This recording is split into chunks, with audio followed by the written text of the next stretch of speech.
కొంచెం జాగ్రత్తగా విందాం. చాలా ప్రాముఖ్యమైన సంగతులు ఉన్నాయి. 102వ కీర్తన 102 ఈ కీర్తన చాలా ప్రాముఖ్యమైనది. కీర్తన గ్రంథం ఇష్టపడిన వారు చాలా తక్కువ మంది ఉంటారు.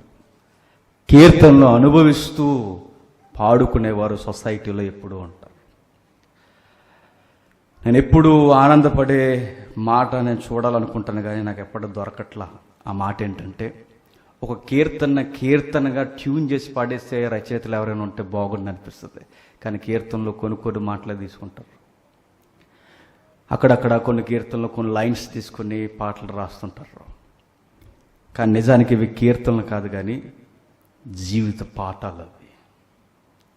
ఈ రోజున్న రచయితలకి ఆ రోజున్న బైబిల్ రచయితలకు ఉన్న వ్యత్యాసం ఏంటంటే, ఈ రోజున్న రచయితలు ట్యూన్ కొరకు పాకులాడతారు, మంచి ట్యూన్ దొరుకుద్దా అని. ఈ రోజున్న రచయితలు ఏంటంటే పదాల కొరకు డిక్షనరీలు ఎదుగుతారు. ఈరోజు రచయితల యొక్క విడ్డూరం ఏంటంటే, పక్కోడు పాట కన్నా మన పాట బాగుండాలి అని. కానీ గమ్మత్తేంటి చెప్పిన, ఆ రోజు రాసిన పాటలు మనం పాడుకున్నప్పుడు ఆంధ్ర క్రైస్తవ కీర్తన. వారు బతుకుతూ దేవుడితో పెనవేసుకుంటూ జీవితంలో ఒడుదుడుకుల్లో నలిగిపోయి గొంతు నుంచి కాదు గుండెల నుంచి పాడిన పాటలు బైబిల్ కీర్తనలు. అలాంటి కీర్తన ఈరోజు నాతో మాట్లాడింది, నేను మీతో మాట్లాడతా. చూద్దాం ఒకసారి 102వ కీర్తన. 102వ కీర్తన చిన్నటి అక్షరాలను ఒకసారి చదవండి. దుఃఖము చేత ప్రాణము చొక్కినవాడు యెహోవా సన్నిధిని పెట్టిన మొర అన్నాడు. ఆ పదాలు ఎంత బాగున్నాయి చూడండి. దుఃఖము చేత ప్రాణము చొక్కినవాడు యెహోవా సన్నిధిని పెట్టిన మొర అన్నాడు. మరొక అర్థం ఉంది. ఆధ్యాత్మిక తీవ్రతలో ఉన్నవారు దానికి సరైన పదం చెప్పాలి. దుఃఖము చేత నలిగిపోయిన ఒక వ్యక్తి యెహోవాకు పెట్టిన మొర. ఈ కీర్తనకి ట్యాగ్ లైన్ ఇస్తే దాని అర్థం ఏంటో చెప్పనా? ప్రార్థనా గీతం. ప్రార్థన మొర అంటే, ప్రార్థన అంటే రమ్యమైన పదాలు నలుగురిలో మాట్లాడడం కాదు. ప్రార్థన అంటే దేవుని దగ్గర ఒంటరిగా ఎక్కెక్కాడవడం, మన గుండెల్లో ఉన్న భారాన్ని ఆయనకి తెలియజేసుకోవడం, అది ప్రార్థన. అలాంటి ప్రార్థన ఒకటి ఈ కీర్తన రాస్తున్నాడు. ఏమనంటే, దుఃఖము చేత ప్రాణము చొక్కినవాడు యెహోవా సన్నిధికి పెట్టిన మొర. ప్రార్థన మొర అంటే ప్రార్థనలో ఏడుస్తున్నాడట. ఆ ఏడుపుని కీర్తనగా రాశాడు. బైబిల్ చదువుతున్న విద్యార్థులకి చిన్న ప్రశ్న మీకు రావచ్చు, ఈ కీర్తన ఎవరు రాశారు? పైన కీర్తనలు, దాని తర్వాత ఉన్న కీర్తనలు దావీదు రాశాడు కనుక ఇవి దావీదు కీర్తన అంటారు. అది దావీదు కీర్తన అని కన్ఫర్మ్ చేయలేం. ఎవరో పలానా ఆసాపు కీర్తన అంటారు, అలా అని కూడా మనం చెప్పలేం. కొన్ని కీర్తనలు ఎవరు రాశారో ఎప్పటికీ చెప్పలేం. కానీ దేవుడు మాత్రం రాయించడని ఒప్పుకోవాలి. దేవుడు రాయించిన కీర్తన ఒక నలిగిపోయిన వ్యక్తి హృదయం నుంచి కలం నుండి వెలువడిన కీర్తన. ద లవ్లీ సాంగ్ అంటే చూద్దాం. యెహోవా నా ప్రార్థన ఆలకింపుము, నా మొర నీ యొద్దకు చేరనిమ్ము. నా కష్టదినమున నాకు విముఖుడవై ఉండకము, నాకు చెవియొగ్గుము. నేను మొరలిన నాడు త్వరపడి నాకు ఉత్తరమిమ్ము. పొగ ఎగిరిపోవునట్లుగా నా దినములు తరిగిపోవచ్చున్నవి. ఏదో భయంకరమైన ప్రాబ్లం ఆయన ఫేస్ చేస్తున్నట్టు అర్థమవుతుంది. చూడండి, ఎవరు? ఆ కీర్తనకారుడు. ఎలాంటి భయంకరమైన కీర్తన అంటే, నా లైఫ్ అయిపోయిందని నాకు అర్థమవుతుంది. నాకు లైఫ్ లేదు ఇక. నిజముగా బైబిల్ పండితుల్ని కీర్తనకారుడు ఎవరితో మాట్లాడుతున్నాడు, దేనిని గురించి మాట్లాడుతున్నాడు, ఏం చెప్పాలనుకుంటున్నాడు, చదువుతున్న నాతో ఈ కీర్తన ఏం మాట్లాడుతుంది, ఈ కీర్తన అంతట్లో నన్ను ఆకర్షించే ఆ మోడల్ ఎవరు అన్న ప్రశ్న మీకు వస్తే బైబిల్ పండితులు 99% ఈ కీర్తనని ఏమన్నారంటే ఇది అభిషక్తుని కీర్తన అన్నారు. అభిషక్తుడు అంటే కొమ్ము తెచ్చి మీదేసినప్పుడు కింద ఎవడుంటే ఆడే కదండి అనకూడదు. అభిషక్తుని కీర్తన అంటే బైబిల్లో అభిషక్తుడు ఉన్నాడు. ఎవరు? ఆయన మాత్రమే అభిషక్తుడు, ఆయన మాత్రమే సింహాసనానికి అర్హుడు. ఉదింపబడిన గొర్రె పిల్ల ఎవరైనా యేసుక్రీస్తు. కీర్తనల అనుభవం ఉండి క్రొత్త నిబంధన అనుభవం ఉన్నవారు టక్క మన పట్టగలరు. ఏంటో చెప్పిన ఇది అభిషక్తుని కీర్తన. 1వ వచనం నుండి 11వ వచనం వరకు మీరు చదివితే అరే ఈ మొర నేను ఎక్కడో విన్నా, ఎక్కడో ఈ ఆర్తనాదం, ఈ మొర ఏ జీవితంలో నేను చూసా, ఎక్కడ? ఆయన యేసుక్రీస్తు జీవితంలో. యేసుక్రీస్తు వారు పడబోతున్న బాధ ముందస్తుగా ఎరిగిన రచయిత దేవుడు ప్రేరణతో రాసిన మాటలు 1 నుండి 11 వచనాలు. మీరు కీర్తనల్ని అర్థం చేసుకోవడం ఎంత కష్టం అంటే దాన్ని ఎప్పుడు అలా చదివితే అర్థం అవదు. దాన్ని భాగాలుగా రచయిత యొక్క ఉద్దేశం ఏంటో మీరు తెలిస్తే, పువ్వులు విడిపోతే రేఖలను విడదీస్తే పువ్వు ఎలా విడిపోద్దో అలా విడిపోద్దండి. అప్పుడు నేను చెప్తాను నిజముగా ఆ సాంగ్ని మీరు ఎంజాయ్ చేస్తారు. ఒక సాంగ్ నేను పదే వినాలంటే నేను ఎప్పుడు వినగలను చెప్పండి? నాకు ఎక్కడో టచ్ అవ్వాలి, నేను ఆ సాంగ్తో కనెక్ట్ అవ్వాలి. ఆ పాటతో నేను కనెక్ట్ అయినప్పుడు నేను ఎన్నిసార్లు విన్నా నాకు వినాలనే అనిపిస్తుంది. కొన్ని సాంగ్స్ 40 సార్లు, 50 సార్లు, 60 సార్లు వింటామ్మా. ఎందుకు? నేను కనెక్ట్ అయిపోతున్నాను ఆ సాంగ్తో. కొన్ని సాంగులు మనం వింటాం, ఆపేరా నీకు దండం పెడతాం అంటుంటుంది. నిజంగా మీకు ఆపే జేమ్స్ ఈ సాంగ్ నాకు వద్దని అనిపిస్తుంది అంటే నేను చెప్తున్నాను నువ్వు కనెక్ట్ అవ్వలేదేమో. అందుకే సరిగ్గా వినండి ఈ కీర్తన.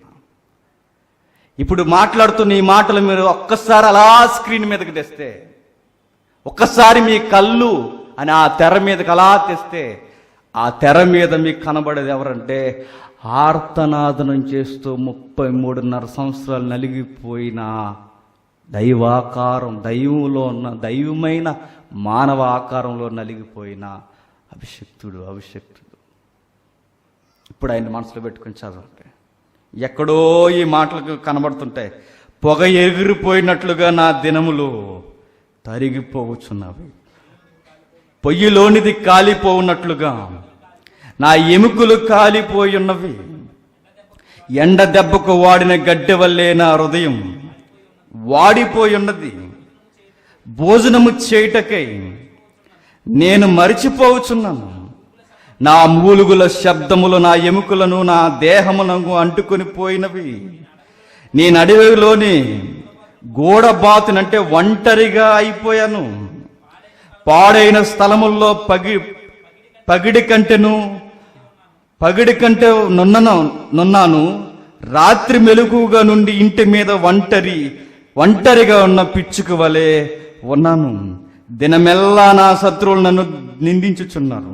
నా మీద ఎర్రి కోపం గలవారే నా పేరు చెప్పింతురు. నీ కోపాగ్ని బట్టి, నీ ఆగ్రహమును బట్టి బూడిదను ఆహారముగా భుజించుచున్నాను. నా పానీయముతో కన్నీళ్లు కలుపుకొనుచున్నాను. నీవు నన్ను పైకెత్తి పారవేసి ఉన్నావు. నా దినములు సాగిపోయిన నీడవలే పోలి ఉన్నవి, గడ్డి వలె నేను వాలి ఉన్నాను. చూడండి, ఈ మాటలు ఎవరికి సంబంధించి ఒక పోలికగా మీకు మక్కి మీకు కనిపించకపోవచ్చు. దాని అంతరాత్రం, దాని హృదయ స్పందనలోకి మీరు వెళ్ళిపోతే ఎస్ ఇది యేసుక్రీస్తుని గూర్చే, నిజమే ఇది యేసుక్రీస్తుకి అక్షరాల జరిగింది. అందులో కొన్ని పదాలు ఉన్నాయి. 3వ వచనంలో నా లైఫ్ తరిగిపోతుంది, అయిపోతుంది, నాకు కనబడిపోతుంది. గెత్సేమనే వనములో ఆయన కనబడిపోతుంది. వచ్చేసింది నా లైఫ్, ఇంకా ఎండింగ్కి వచ్చేసింది అన్నాడు శిష్యులతో. మీరు ఎవరిని ఎదుగుతున్నారు అన్నాడు ఆయన. నజరేయుడైన యేసుని అన్నారు. ఆయన నేనే. ఆయన నిర్ణయించిన కాలం ముగింపుకు వచ్చిందన్న సంగతి నాకు అర్థమైపోయింది. ఈ మానవ ఆకారంలో నా లైఫ్ అయిపోయింది. మరొక 4వ వచనంలో గడ్డి వలె నా హృదయం వాడిపోయింది. 5లో నా మూలుగుల శబ్దములు నా ఎముకలకు, నా హృదయానికి అంటుకుపోయాయి. 6, 7లో ఒంటరైపోయిన యేసుక్రీస్తుని వెంబడించిన శిష్యులు కూడా ఆ రోజు సిలువ దగ్గర ధైర్యాన్ని ఇవ్వలేకపోయారు. ఎవరండి ఆ రోజు వేల మందికి భోజనాలు పెట్టిన ఆయనేనా ఒంటరిగా ఉండిపోయారు, ఆయనకి ఎవరు లేరు అంటే లేరు.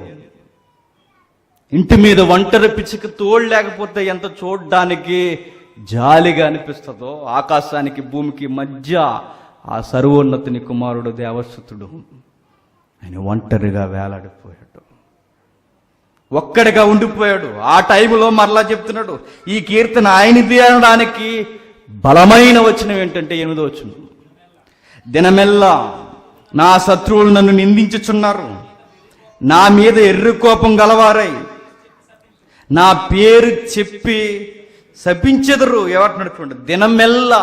ఆ రోజు 24 hours ఆయన అలా ఏలబడుతూ ఉంటే ఆ రోజు శత్రువులు ఏం చేశారండి? ఆయనే దేవుడా అన్నావు, దిగురావయ్యా అని అడిగారు. నువ్వెన్నో గొప్ప కార్యాలు, చనిపోయిన వారిని లేపేవారి నీ శిష్యగణ చేస్తుంది, ఆ మేకులు పీక్కుని రావయ్యా అన్నారు. నిన్ను నువ్వు రక్షించుకోలేని వాడివి, నువ్వు ఇతరులను రక్షిస్తావు. ఎంత హేళనండి. ఎప్పుడు సువార్తలు చదువుకుంటున్న ఏడ్చే మాట ఏంటి చెప్పనా? ఒరే, మీరు ఈక్వల్ స్టేజ్లో అదే పరిస్థితుల్లో మీరు శిక్ష అనుభవిస్తున్నారే, మీరు కూడా ఆయన నిందించేస్తున్నారా? ఎవరు వాళ్ళు? దొంగలో వీళ్ళు కూడా నిందించేస్తారు. మీకేం క్వాలిఫికేషన్ ఉందని నిందించేస్తున్నారు? చూసారు? ఏమో ప్రభు అంటున్నాడు కీర్తనకారుడు ద్వారా, వాళ్ళ కోపానికి అసలు అర్థాలే లేవు. ఎర్రి, ఎందుకురా మీరు అంత కోపపడిపోతున్నారు, ఎందుకురా మీరు అంతగా అరుస్తున్నారు, ఎందుకురా నన్ను ఇంతగా నిందిస్తున్నారంటే వాళ్ళ హృదయంలో ఉన్న మాట ఏంటి చెప్పనా? ఏమో అంటారు. యేసుక్రీస్తు వారిని ఎందుకు చంపేశారంటే వాళ్ళు డైరెక్ట్గా ఆన్సర్ ఇవ్వగలరు అనుకుంటున్నారా? ఏమో, చంపేశామంతే అంటారు. ఎందుకు చంపేశారు అర్థం లేదు, చంపేశారంతే. మీరు చూడండి, యేసుక్రీస్తు వారిని చంపడానికి ఒక్క క్వాలిటీ ఇదిగో మాలో ఉందా, ఆయనలో లేదనడానికి ఉందా? ఆ రోజు అనడానికి లేదు. ఎతికారు, ఎక్కడ దొరుకుతారా చూశారు, దొంగ కేసులు పెట్టించేసి ఇరికించేసి చంపేశారు. ఆ రోజు ఆయన అంటున్నాడు, నేను ఒంటరిని అయిపోయాను అన్నాడు. వందల మంది, వేల మంది నేను పెడితే తిన్నవారు ఈరోజు నన్ను ఒంటరిని చేసేసారు. ప్రభు ఆర్తనాదనం ఒకవేళ ఎక్స్ప్లెయిన్ ఇస్తే వాడికి బస్సు నేనంటున్నావు, ఆయన అనలేదు కానీ నేనంటున్నాను. అంతగా జరిగిపోతున్నప్పుడు ఆయన అన్నాడు, నీ కోపాగ్ని బట్టి, నీ ఆగ్రహమును బట్టి బూడిదను ఆహారముగా భుజించుచున్నాను. బూడిదని యేసుక్రీస్తు వారు ఎక్కడైనా తిన్నాడండి? ఈ కీర్తన అయిందంటారేంటి? జేమ్స్ గారు మీకు అసలు చెప్పండి, లేదులో ఉందేంటి అని భక్తాజ్ గేజర్లు కూడా ఉంటారు. బూడిదని ఆహారంగా తినడం అంటే బూడిద తింటారని కాదు. బూడిదని ఆహారం అంటే ఎవ్రీలకి, మరి ముఖ్యంగా యూదులకి ఒక ఎక్స్ప్రెషన్ ఏంటంటే, బాధను వ్యక్తీకరించే ఎక్స్ప్రెషన్ ఏంటంటే, బాధను చూపించడానికి బూడిదలో కూర్చోవడం, బూడిదను పోల్చి మాట్లాడడం. దీన్ని ఏంటంటే బాధకు చిహ్నం. నేను బూడిద తింటున్నానంటే, అన్నం తినే నేను బూడిద తినే పరిస్థితి వచ్చి నా లైఫ్ ఇంత డిస్టర్బ్ అయిపోయింది అంటున్నాడు. యేసుక్రీస్తు వారు సిలువకు ఆనందంగా వెళ్ళాడు అనుకుంటున్నారా? చెప్పండి. ఏడుస్తూనే వెళ్ళాడు ఆయన. దేవునితో ఆయనకు సహవాసం తెగిపోతుందని ఏడుస్తూనే వెళ్ళాడు ఆయన. ఈ ప్రపంచం అన్యాయంగా చేసిన పాపాలకి నేను సిలువెక్కుతున్నాను, దానికి కారణం ఈ రోజు నేను ఎలా పాత్రగా పోషింపబడుతున్నప్పుడు ఆయనతో కనెక్షన్ నాకు తెగిపోతుందని ఏడ్చాడు ఆయన. ఎంతగా ఏడ్చాడంటే రక్తం, చెమట రక్తంగా ఒలిగిపోతున్నంతగా ఏడ్చాడు. పక్కనున్న బ్యాచ్ ఏడవలేదు. ఏం చేశారు? మన బ్యాచ్ శుభ్రం పడుకున్నారు గొడవ లేకుండా. నేను ఎప్పుడు అనుకునే మాట, నిజంగా ఎవడ బాధ ఆడదేనండి. ఎవడ బాధ ఎవడికి తెలిసి చెప్పండి. ఎవడి గుండెల్లో ఎంత బరువు ఉంది ఎవడికి తెలిసి చెప్పండి. నోరు ఉంది కదా ఇష్టం వచ్చినట్టు మాట్లాడడం తప్ప. అదే సీన్లో నువ్వుంటే నువ్వెలా స్పందించగలవు అని అడిగితే నీ దగ్గర ఆన్సర్ ఉందని ఎవరినైనా అడగండి. మిమ్మల్ని మాట అంటున్నప్పుడు ఎవరి గుండెల్లో ఎంత బాధ ఉందో ఎవడికి తెలుసు? ఎవరికి తెలుసు? మాట అనే ముందు బైబిల్ అంది. ఆలోచించానండి. ఎందుకు? మీ వెంట్రుకలే లెక్క పెట్టినవాడు మీ మాటలు కూడా లెక్క పెడతాడు. జాగ్రత్త. అవి విన్నామండి, చూసామండి. ఆ ప్రభు అయిన యేసుక్రీస్తేనండి రాజ్యాలు కడుతున్నాడు ప్రభుత్వానికి వ్యతిరేకంగా. ఇటు వింటే మీకు పర్సనల్గా ఆయనతో ఎక్స్పీరియన్స్ ఉందంటే ఆ రోజు పోలీసులకి లేదు, ఆ రోజు అధికారులకు లేదు, ఏమీ లేదు. ప్రజల మెప్పు కొరకు నచ్చిందలా చేసుకుంటూ ఎవడు పడితే వాడు వెళ్ళిపోయాడు. అంతే. నేను చెప్తున్నాను, ఏం మర్చిపోకండి. ఇప్పుడు ఏ ప్రజలైతే ఆయన పొగిడారో ఆ ప్రజలే ఆయన చంపేశారు. ఆ ప్రజల మెప్పు కొరకు ఈ అధికారులు మళ్ళా గద్దెనెక్కారంటే ఆయన్నే చంపేసినారు. నిన్ను బతకనిస్తారా? నన్ను బతకనివ్వరు, ఎవరిని బతకనివ్వరు. అందుకే ప్రజల మనసులో ఉండడం కాదు, రాజకీయ నాయకుల్లాగా మరి దేవుని మనసులో. ఆయనతో నా కలెక్షన్స్ తెగిపోయినప్పుడు అప్పుడు నా లైఫ్ అయిపోయింది. ఈ ప్రజలతో ఒంటేటు ఊడిపోతాయి, తెగిపోతే ఏంటి? 50 ఏళ్ళు ఇక్కడి నుంచి లెక్క 50 ఏళ్ళు ఉండి వెళ్ళిపోయి మనకి ఇవన్నీ మనకు అవసరమా?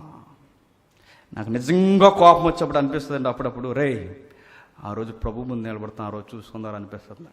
నాకు నిజంగా కోపం వచ్చినప్పుడు నేను మనసులో అనుకునే మాట, ఆ రోజు నిలబడతాం, ఆ రోజు చూసుకుందాం.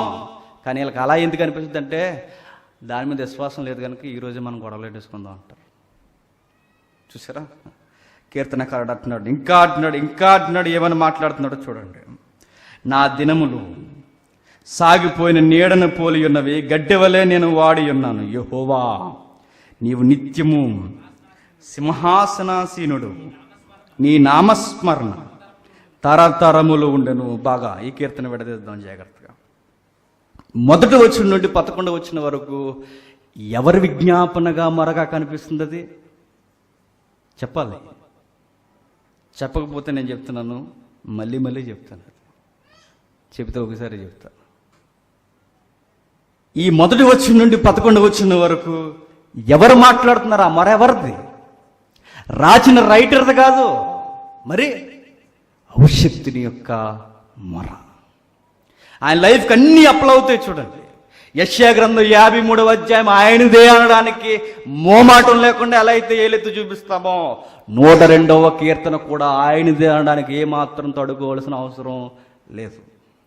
ఆయనదే, అక్షరాలు ఆయనదే, అక్షరాలు ఆ కీర్తన ఆయనదే. ఇప్పుడు ఈ 11 వచనం వరకు ఆయన మాట్లాడితే మరి 12 నుండి ఎవరు మాట్లాడుతున్నారు? నా ప్రశ్న. 12వ వచనం నుండి ఎవరు మాట్లాడుతున్నారు? అసలు ఈ కీర్తనకున్న లైనే ఏంటి చెప్పండి? దుఃఖముతో సొక్కిపోయిన వాడికి, దుఃఖములో కుమిలిపోయిన వాడికి, కూరుకుపోయిన వాడికి ఈ కీర్తన అంకితం అన్నాడు. అంటే ఈ కీర్తన ఒక ప్రార్థన విజ్ఞాపన అయితే, ఒక విశ్వాసి మోకాలేసి లేదా తన హృదయంలో ఏదో విధముగా దేవునికి విజ్ఞాపన చేస్తున్నప్పుడు, ప్రార్థన చేస్తున్నప్పుడు దానికి ఆన్సర్ ఉండాలి. ప్రార్థన కీర్తన అంటే మొదటి వచనం నుండి 11వ వచనం వరకు ప్రార్థన, యేసుక్రీస్తు ప్రార్థన అనుకుంటే తడుముకోకుండా కళ్ళు మూసుకుని చెప్పాల్సింది ఏంటంటే 12వ వచనం, ఎవరికైతే ప్రార్థన చేశాడో, ఎవరికైతే మనం ప్రార్థన చేస్తామో, ఎవరైతే మనం మొర ఆలకించాలని మనం అనుకుంటామో ఆ దేవుడే మాట్లాడుతున్నాడు. అధ్యక్ష, మీకు అర్థమైందని అడుగుతున్నాను నేను. అర్థమైందా లేదా?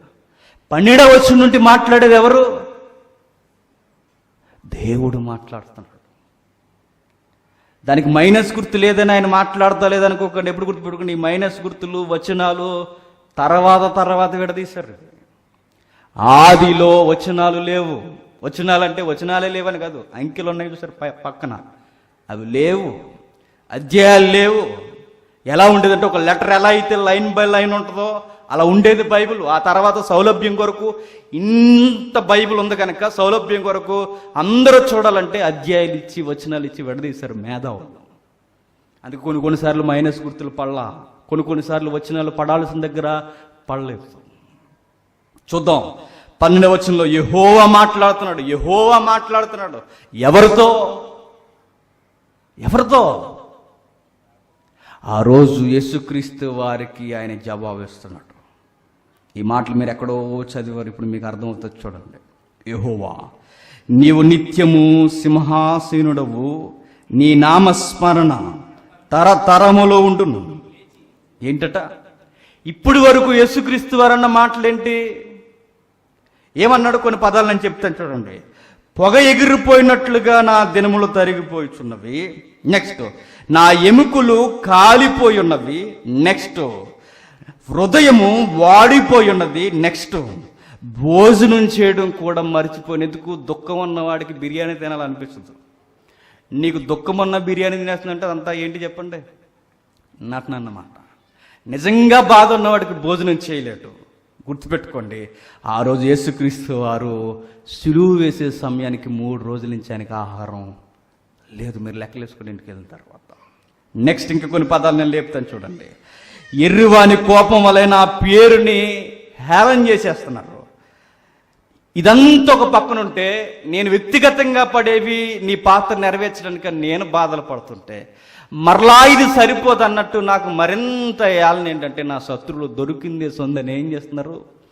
తెగ నిందించేస్తున్నారు. ప్రభువా, సరే ఇదంతా నేను పక్కన పెడితే ఇంకా నేను బాధపడేది ఏంటంటే, నీ కోపాగ్ని చేత నన్ను ఏం చేసావు? నీ ఆగ్రహమును బట్టి నన్ను ఏం చేసావు? కరిగించేసావు అన్నాడు. నిజంగా దేవుని కోపం యేసుక్రీస్తు మీద పడిందా అంటే చెప్పాలి. సువార్తని ఇన్ని సంవత్సరాలు మనం విన్నాం కనుక.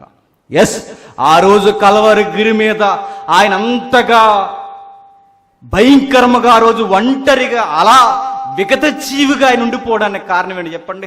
దేవుని ఉగ్రత యేసుక్రీస్తు మీద దిగిపోయింది ఆ రోజు. ఎందుకు? ఇతరులు చేసిన పాపాలను బట్టి, ఇతరులు చేసిన అన్యాయాన్ని బట్టి, ఇతరులు చేసిన భయంకరమైన ప్రవర్తన బట్టి మనకు పడాల్సిన శిక్ష బదులుగా ఆ రోజు ఆయనకు పడ్డది. అందుకే దేవుని ఉగ్రత ఆ రోజు ఆయన మీద పడిపోయింది. దేవుని ఉగ్రత ఆ రోజు ఆయన భరించలేకపోయాడు. కారకుడు మానవుడిగా విలవిల్లాడిపోయాడు. ఆ రోజు అంటున్నాడు, నా పానీయముతో నా కన్నీళ్ళు కలుపుకుంటున్నాను. నిజంగా ఆ రోజు మీరు చూడండి, యేసుక్రీస్తు వారికి దాహం అంటే నిజంగా మీకు మనసు పెట్టి చూస్తే ఆయన దాహాన్ని తీర్చినవి నీళ్లు కాదు కానీ చెప్పండి, ఆయన నోట్లోనికి కన్నీళ్ళు దిగాయేమో. ఏడ్చుంటాడో చెప్పండి? ఆయన మరమనసు అనుకుంటున్నారు ఆ రోజు, లేదా ఏమైనా సూపర్ మ్యాన్ అనుకుంటున్నారు ఆ రోజు? ఆ రోజు ఆయన ఏడుస్తూ ఉన్నప్పుడు ఆ శిలువ మీద ఆయన కన్నీళ్ళు ఆయన గొంతులోకి దిగి ఉండవా చెప్పండి? దిగే ఉంటాయి. కన్నీళ్ళు ఆ రోజు దాహాన్ని తీర్చిన వైనం అన్నాడు ఆయన. నీవు నన్ను పైకెత్తి పారేసావు. పైకెత్తి పారడం అంటే మురుగునీళ్ళు ఉన్నాయనుకోండి. ఎప్పుడన్నా చూడండి, ఇంట్లోకి ఎప్పుడన్నా వర్షం పడినప్పుడు వాకలంతా మురుగైపోయినప్పుడు నీళ్ళు ఏం చేస్తామండి? తీసుకెళ్ళి బిందులు వేసుకుని లోపల పెట్టుకుని ఫ్రిడ్జ్లో పెట్టి తాగుతామా? ఏం చేస్తాం? ఏదో ఒక వస్తువుని తీసుకుని పోసేస్తాం బయటికి. దేవా, నువ్వు నన్ను ఎలా పారేసావు తెలుసా? నీళ్లు పోసినట్టు వదిలేసావు, నన్ను ఇసిరేసావు. దొరికింది అవకాశం అని ఈ లోకం నాతో ఆడుకుంటుంది. ఒక పక్కన నా దుఃఖం, ఒక పక్కన శత్రువులు నా పేరుని శపిస్తున్నారు. ఇంతగా నేను నలిగిపోతున్నాను. నేను ఉగ్రత నేను భరిస్తున్నాను. నా 33.5 సంవత్సరాలు నా దినములు గతించిపోయి అయిపోయింది. నా లైఫ్ ఇక్కడితో అయిపోయిందంటే అప్పుడు దేవుడు అభిషక్తునికి ఇస్తున్న సమాధానం అంటే, మానవ ఆకారంలో ఉన్న నువ్వెవరో తెలుసా? నువ్వు నిత్యము ఉండే సింహాసనం మీద కూర్చునే రాజు అన్నాడు. తండ్రి అయిన దేవుడికి యేసుక్రీస్తు విజ్ఞాపన జవాబే 12వ వచనం. మీకు అర్థమవకపోతే ఇంకంతే సంగతి లేక. 12వ వచనం, నీవు నిత్యము సింహాసనం మీద ఉంటావు, నీ నామస్మరణ తరతరములు ఉండెను. ఆ పదం ఎంత జవాబు ఉందో చూడండి, ఎంత బాగుందో చూడండి. ఏ పేరుని పెట్టయితే ఈ లోకం నిన్ను ద్వేషించిందో ఆ పేరుని తలుచుకోకుండా ఉండలేని రోజులు రాబోతున్నాయి అన్నట్టు. నీ నామాన్ని స్మరిస్తారు. నిజముగా చూడండి, యేసుక్రీస్తు నామాన్ని ద్వేషించారు మొదటి శతాబ్దంలో. ఈరోజు ఆయన నామం జపించకపోతే ప్రపంచానికి మనుగడ లేదు. నీ నామస్మరణ కొనియాడేవారు తరతరములో ఉంటారు. ప్రతి తరములో నీ నామాన్ని పొగిడే జనాంగాలు పుడతాయి అన్నట్టు. ప్రస్తుతం నీ పేరు దేశింపబడచ్చు, ప్రస్తుతం నేను నిందించవచ్చు. ఆ పేరును బట్టి వారికి రక్షణ అనే సంగతి కొన్ని తరాలకు అర్థమవుతాయి అన్నాడు. నిజంగా ప్రభు ఉన్నప్పుడు ఎవరికి అర్థం అవ్వలేదండి, ప్రభు వెళ్ళిపోయాకే బాగా అర్థమయ్యాడు. ఏ మనసు అయినా దగ్గరకు ఉన్నప్పుడు అర్థం అవడు, ఆ మనసు వెళ్ళిపోతేనే అర్థం అవుతుంది. నిజంగా మీరు చూడండి, మన ఇంట్లో ఉన్న పెద్దవారు మన కళ్ళ ముందు ఉన్నంతసేపు మనకు అర్థం అవుతుంది. వాళ్ళు వెళ్ళిపోయారు అనుకోండి, మా నాన్న ఉన్నప్పుడు ఎలా చేసేవాడు, మా అమ్మ ఉన్నప్పుడు ఎలా చేసేది, మా అన్నయ్య ఉన్నప్పుడు ఎలా చేసేవాడు. ఆ రోజు కోపాలు ఉండవు, ఒక్క జ్ఞాపకాలు తప్ప. ఆ రోజు జ్ఞాపకాలే, ఆ తీపి జ్ఞాపకాలు నువ్వు జ్ఞాపకం చేసుకున్నా పోయినోడు మరలా వస్తాడా? యేసుక్రీస్తు వారు బతుకున్నంతకాలం ఆయన అర్థం చేసుకోలేకపోయారు. ఆయన బాధపడ్డాడు, నా పేరుని హేళన చేస్తున్నారు, నిందిస్తున్నారు, అవమానిస్తున్నారు. కానీ దేవుడు ఆన్సర్ ఇస్తున్నాడు, నీ పేరుని నిందించడం ఏంటి, నీ పేరునే స్మరించే తరాలు పుడతాయి అన్నాడు. ఈరోజు ఎంత పిచ్చెక్కిపోయి వాకింగ్ కొరకు ఎంపర్లాడిపోయి ఇలా కూర్చుండిపోవడానికి కారణం ఏంటి చెప్పండి? నేను చెబుతున్నాను, మీరు వింటున్నారు. కారణం ఏంటి చెప్పండి? ఆ క్రీస్తు అనే పదమే మనందరినీ కట్టెక్కడ పడేసింది. ఆ యేసు అన్న పదమే ఆ రోజు మనందరినీ, ఆయన చేసిన త్యాగాన్ని ఈరోజు మనల్ని కట్టెక్కడ పడేసింది. మా పక్కింటోళ్ళు వెళ్ళారని వెళ్ళకపోతే బాగోదని వచ్చే బ్యాచ్ ఉన్నారంటే ఇంక అంతే సంగతి లేక. ఏమనుకుంటారో రాజశేఖర్ గారు, జేమ్స్ గారు వీళ్ళందరూ ఈ వారం వెళ్ళకపోతే అనుకుంటే ఇంకంతే సంగతి. మీరు రావాల్సింది దేనికంటే చెప్పండి? దేనికి? క్రీస్తు అనే నామాన్ని కట్టుకున్నారు మీ గుండెల్లో. ఇంకా అంటున్నాడు ఆయన, ఇంకా మాట్లాడుతూ దేవుడు యేసుక్రీస్తు వారితో మాట్లాడుతున్నాడు. ఇంకా 12 వచనంలో యెహోవా నీ నామస్మరణ తరతరములు ఉండును, నీవు లేచి సియోనుని కరుణించదు, దాని మీద దయ చూపుటకు కాలము వచ్చును. ఏమంటున్నాడు చూడండి, అక్కడ ఒక మాట ఉంది, మీరు గమనించట్లేదు. 13వ వచనంలో నీవు లేచి అంటే, లేచి అంటే సువార్తలు చదువుతారా చదవరా? లేచి అంటే విజ్ఞాపన ఎవరిది? యేసుక్రీస్తు వారిది. జవాబు ఎవరిది? దేవుని. దేవుడు ఏం చెప్తున్నాడు యేసుక్రీస్తు వారికి? నువ్వేంటి నీ లైఫ్ అయిపోయిందంటావు, నీ దినములు గతించిపోయి అంటావు, నీ లైఫ్ నిత్యం ఉండేది. ఏ సియోనైతే ఈరోజు నేను చంపేసిందో, ఏ సియోను అంటే సీరియల్, మిమ్మల్ని అందరినీ ఏం తెలీదు. వెళ్ళామమ్మా చెప్పండి, వచ్చామమ్మా, అంత పబ్బం బ్యాచ్లో ఉంటుంది మనది అనకూడదు. కానీ మీకు కరెక్ట్ ఫుడ్ ఏంటి చెప్పినా, కోటా బియ్యం లోటా పప్పే. మీకు అదైతే లైన్కి వచ్చేస్తారు కరెక్ట్గా. నేను ఎందుకు చెప్పిన అర్థం వాళ్ళకి. అన్నీ తినేస్తున్నాగా టైంకి, ఏం అర్థం కాదు మనకి. సియోను అంటే జెరూసలేం, జెరూసలేం పవిత్ర పట్టణం, ఇప్పటికే దానికి పేరు. యేసుక్రీస్తు వారిని చంపేసిన టౌన్ ఏంటి చెప్పండి? చెప్పాలి, సామలకోట కాదు, ఏది? యెరూషలేము పట్టణం ఆయన చంపేసింది. ఆ రోజు అంటున్నాడు, నీవు లేచి. యేసుక్రీస్తు వారు లేచి అంటే ఆయన పదం, ఆ పదాన్ని ఆయన లైఫ్లో ఎక్కడ వర్తింపజేయాలి చెప్పండి? ఎక్కడ? సిలువ మీద నుండి లేచి కాదు, మరి నీ మరణాన్ని మరణంగా ఇరిచేసి, చావునే చావు దెబ్బ కొట్టి మరలా లేస్తావు. గతించిపోయింది అనుకోకు, గతించిపోయింది కాదు, ఈ మానవ ఆకారం గతించిపోయింది, నీ జీవితంలో జరగదు. నిన్ను కుళ్ళు పెట్టనివని అన్నాడు ఆయన, నీ దేహాన్ని ఒంటరిగా వదిలేనన్నాడు ఆయన, నీ ఎముకల్లో ఒక ఎముక కూడా ఎరగనివని అన్నాడు ఆయన. యేసుక్రీస్తు వారికి దేవుడిస్తున్న జవాబు ఏంటో చూడండి, నీ దేహం కుళ్ళిపోదు, కుళ్ళనివని అన్నాడు ఆయన. మరి కొట్టేస్తున్నారు, గుద్దేస్తున్నారు, అవమానిస్తున్నారు, ఈపుని చీరేశారు. ఇది మీ విజన్. ఇది నువ్వు లోకంలో చూస్తే నీకు ఇదే అర్థమవుద్ది. దేవుని యొక్క విజన్, దేవుని యొక్క ఆ దర్శన, ఆ ఆకారం నుండి మీరు చూడండి, ఆయనకేం జరగట్లా, ఆయనకేమవట్లా. ఆయన చెబుతున్నాడు, ఆయన లేచి, ఇదిగో నువ్వు లేస్తావు. ఏ పట్టణం అయితే నిన్ను నిందించిందో, ఏ పట్టణం అయితే నిన్ను అవహేళన చేసిందో, ఆ పట్టణానికి నువ్వు దయ చూపకపోతే ఆ పట్టణానికి బతుకే లేదన్నాడు. అది కదా ఆన్సర్ అంటే, అది కదా జవాబు అంటే. నువ్వు దయ చూపకపోతే ఆ పట్టణానికి బతుకుండదు.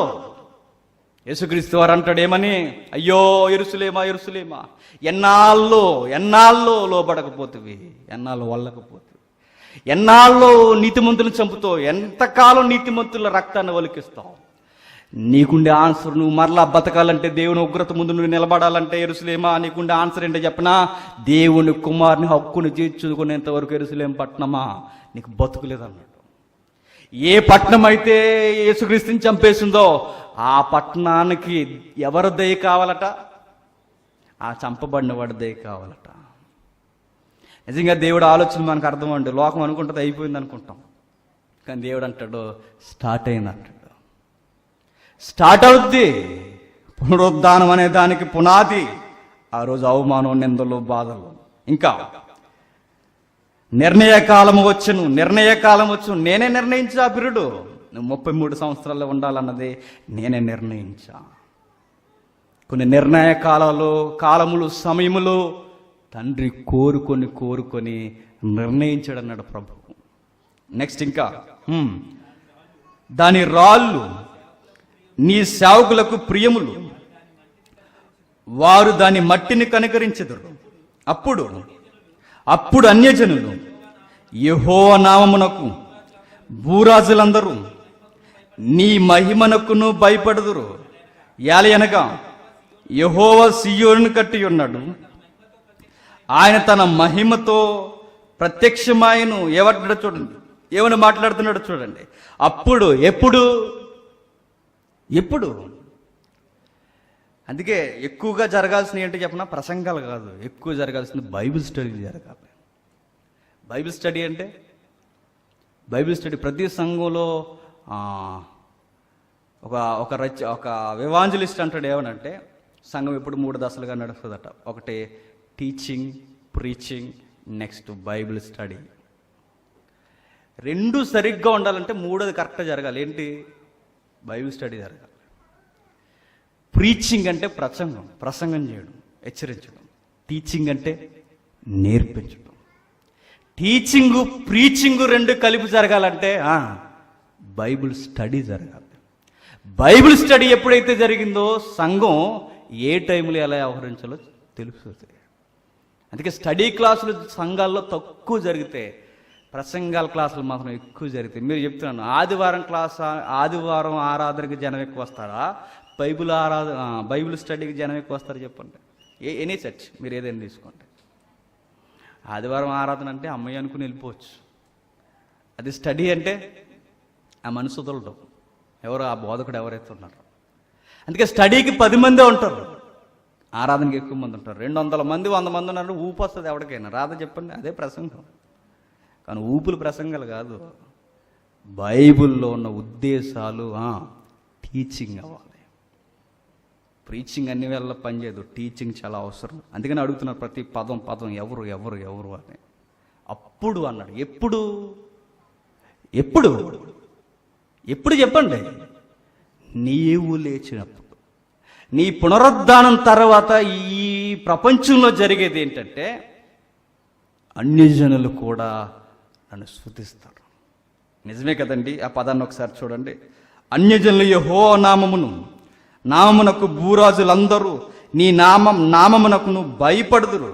నిజంగా మొదటి శతాబ్దం యేసుక్రీస్తు నామాన్ని బోధిస్తుంటే సింహాసనాల మీద కూర్చున్న వారు వచ్చి మోకాళ్ళు వేశారు. రాజులు మారిపోయారు, గవర్నర్స్ మారిపోయారు, సైన్యాధిపతులు మారిపోయారు, మానవ అధికారాలు. అప్పటి వరకు అన్యులు. యేసుక్రీస్తు పునరుద్ధానం తర్వాత అన్యులు, ఇశ్రాయేలీయులు చెప్పండి ఏర్పాటు చేయబడిన జనాంగం మహిమపరచారు. ఇందుకా ఆయన చంపబడింది, ఇందుకా ఇలా జరిగింది, ఇందుకా అని ఏ రాజులైతే మేమే దేవుళ్ళు అనుకున్నారో ఆ రాజులు అన్నారు మేము దేవుళ్ళం కాదు, మరి పైన ఒక దేవుడు ఉన్నాడు.